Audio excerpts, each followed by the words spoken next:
welcome to the video. In this video we are going to be fixing the pleats that you have that sits across the bust like so, that sits up. So the first thing we are going to do is you're going to have to draw out a line. Okay, so you're going to need to use a chalk that you can easily clean to draw out a line starting from 1/2 inch after the armhole all the way across towards the under bust length at this point here, all right, where the pleats is going to sit from. Okay, so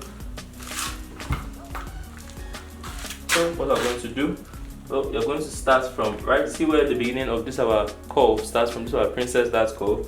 You're going to start 1/2 inch after there, and then you want, by the time you are hitting this bust here, so this curve for the bust, you want to hit just a bit above your under bust length, and then we're going to stop 1 inch before we get to the end over here. So I'm going to draw a line.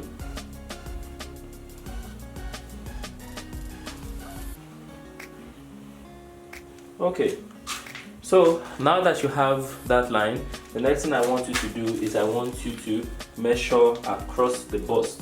So start from one side, measure across to the other side.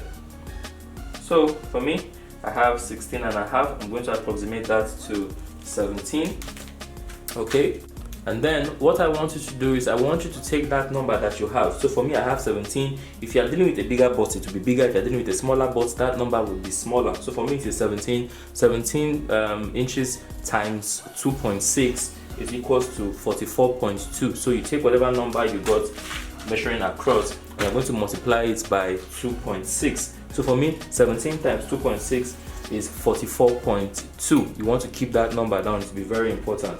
So after you've done that, we have 44.2. You can write that down. The next thing I want you to do is I want you to lay this flat, and if what is keeping my bust up, I put 2 yards of cotton lining under here to hold this bust here up. I'm going to measure from here where we stopped up to where we have the shoulder, just a straight line. So we have about 10 inches over here.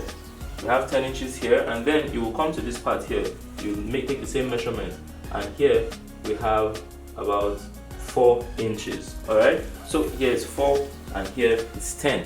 You want to write down all these numbers. I'm going to get my collar stay. So, like I said, this here is collar stay.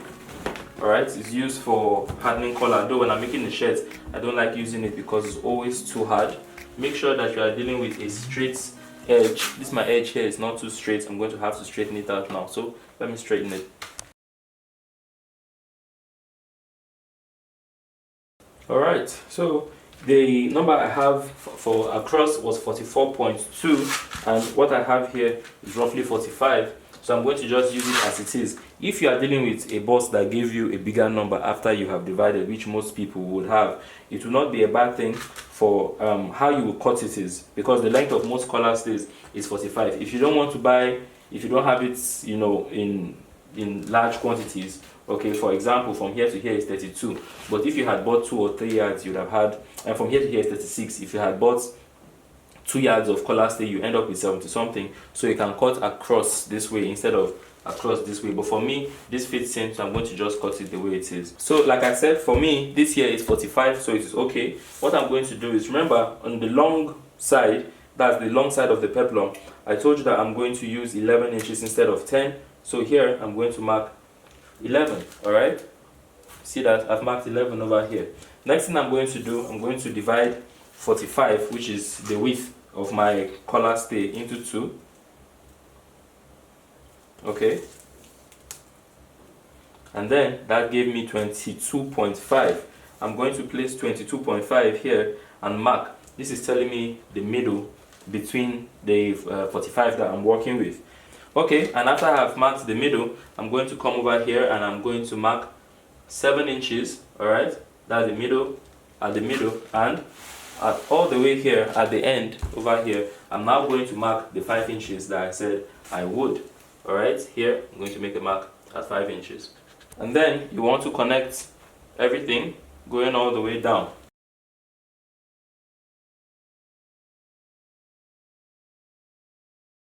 After you have marked, you've drawn your straight line, next thing you will do is you will cut it out.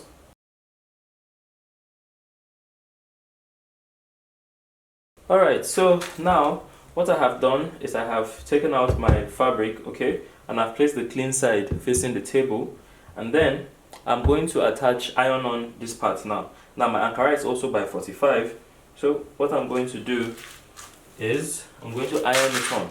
When I'm ironing it on, I want to keep ½ inch of allowance at the bottom.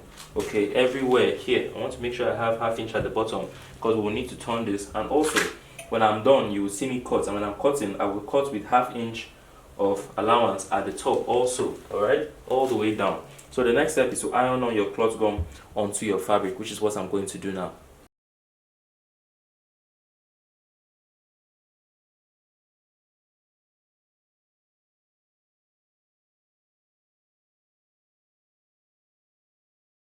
Alright, after you have done that, the next step will be to cut the lining. Now on my lining, I'm going to iron on soft gum stay onto the lining. That's a very soft interfacing that feels like tissue. But before I do that, I'm going to simply place this on top. I'm going to cut a big piece. I'm not going to cut the exact shape I need right away. I'm going to cut a big piece, iron on my interfacing before, and now cut it down.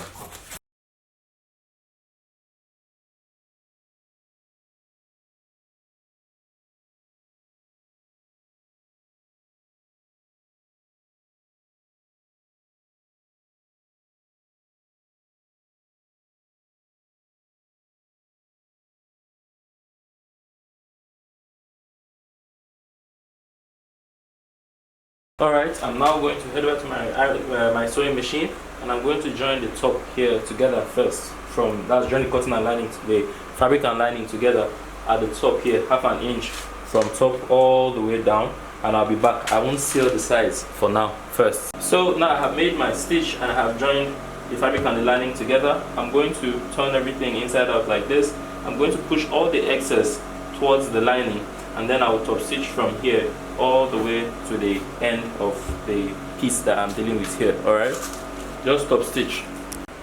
So now after making the top stitch that we have here, alright, after making this top stitch, we can now turn everything inside out, and then I'm going to stitch the side. So you see this corner here, I'm going to join them together, ½ inch on the left, and I'm going to join the same thing here. Remember we kept ½ inch here as well. I will join them together, consuming ½ inch on this side as well. Alright, so now I have joined the side here together.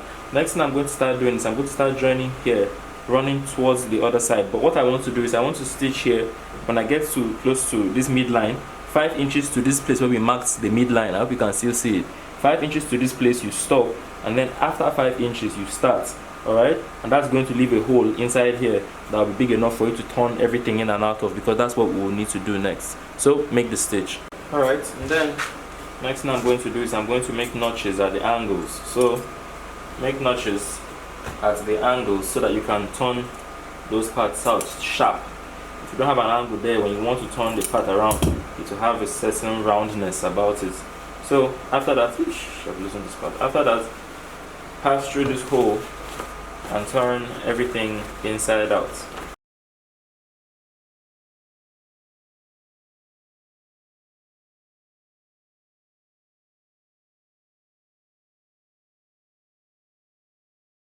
So after we have ironed everything, after turning it inside out, you will need to iron it so that you straighten it out a bit. You are going to need hemming gum. So this is hemming gum here. We're going to cut off a piece that is enough. We're going to double it just a little bit so that it has some thickness, and then we are going to use it to seal up this hole. So you won't simply just put it there and seal up the hole. This will make sure you have a clean finish.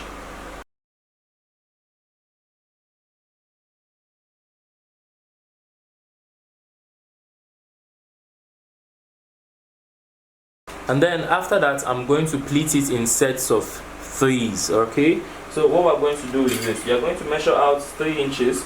All right, make a mark at 3 inches. See that? After you make this mark, you're going to come in front, make a mark at 1.5. You see where I'm placing the edge of the 1.5, and then you're going to pick it up at 3, push this 1.5 underneath and keep it like so. When you've gotten the first pleat, you are going to pin it down.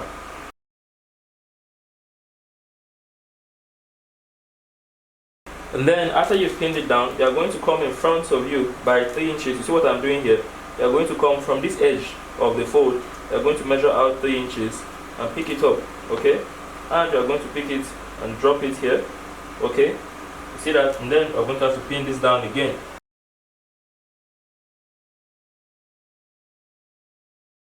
After that, we are going to measure the front, and then after you've pinned it down, you're going to come here again, make a mark at 3 inches. You see that? Make a mark at 3 inches.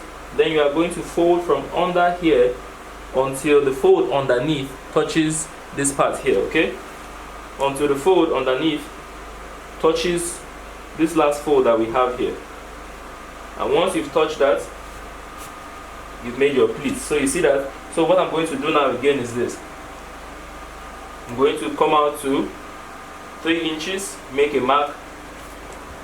I'm going to pick it up, fold it and touch them together like so. And then I'm going to do the same thing I did here. From here, I'll measure out 3 inches. You see that? I just want you to understand how to do that. I'm going to measure out 3 inches again. When I get there, I'll pick it up, pull it in until I hit the 1.5 under here. And I'll keep on doing that until I get to the end. At the end of it, I'm going to measure the down part to see at the end of the day, when you are done, you should have whatever number you started with originally. For me, that number was 16.5. So I'm going to make sure that under here, I have 16.5 as after I am done folding. So let me keep on folding and pinning. When I'm done with that, I'm going to be back to show you just so that we take a look at it together. Alright, so this is what we have at the end of the day. I have ironed it.